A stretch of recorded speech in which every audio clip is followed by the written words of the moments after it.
Are we ready for our next entertainer? Thank you. It's your first time, you get a pass. The Them Fatale of Atlanta Poetry.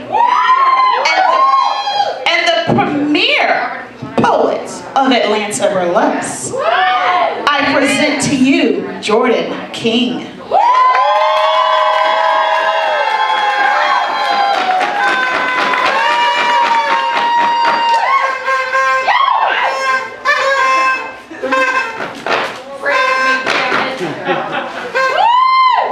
Okay.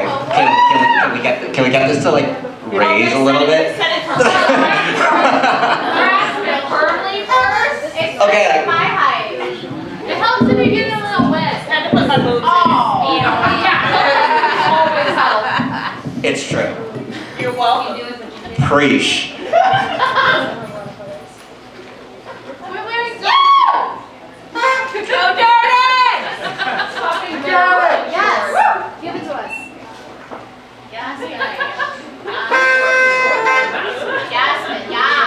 Alright, real quick before I get into this, how many of you guys have like been to a burlesque show before? Yeah. How many of y'all have been to a poetry slam before? Yeah. Cool. So for the sake of my actual like ability to do this poem, I'm gonna ask you guys for just while I'm up here for this next like 4-ish minutes to abide by poetry rules, right? If you hear something you like, what you gonna do? Thank you, Bill.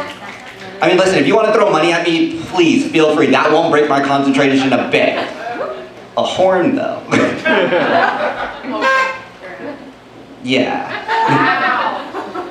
So, I haven't performed this poem in a very, very long time. I think actually the last time I did it was Evangeline's Juneteenth? Or Afro-Lesque. It was Afro-Lesque. Yeah, Oh, cool. Dope. Got it in one.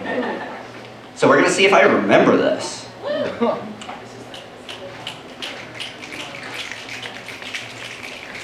I believe in you.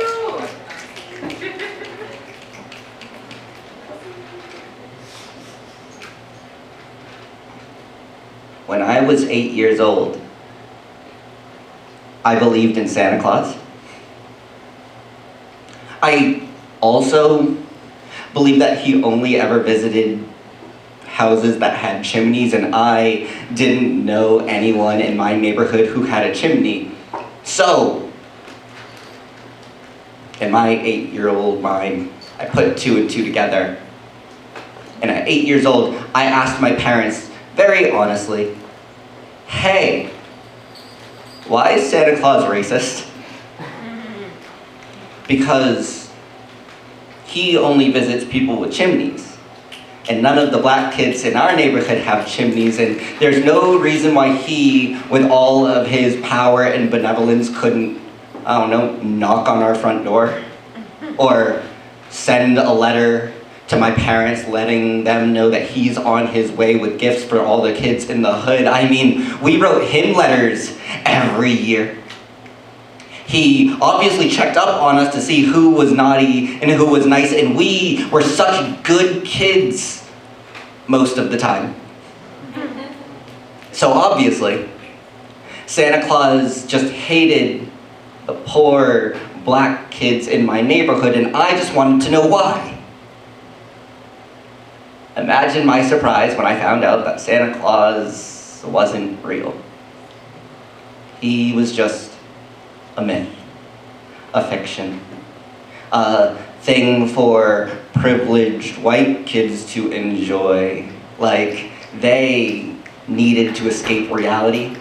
They, who were lulled to sleep with promises of presents and sugar plums and fairies, while we were left with a soundtrack of gunshots and police sirens and harsh reality. Fool me once, shame on you.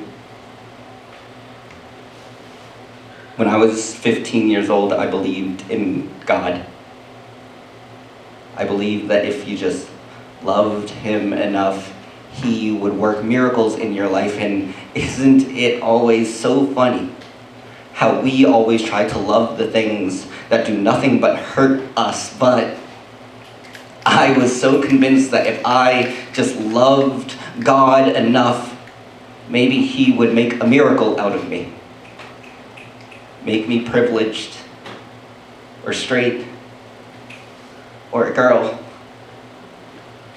So, when I was 15, I asked my pastor if God was punishing me because I was gay, or just because I wasn't loving him enough.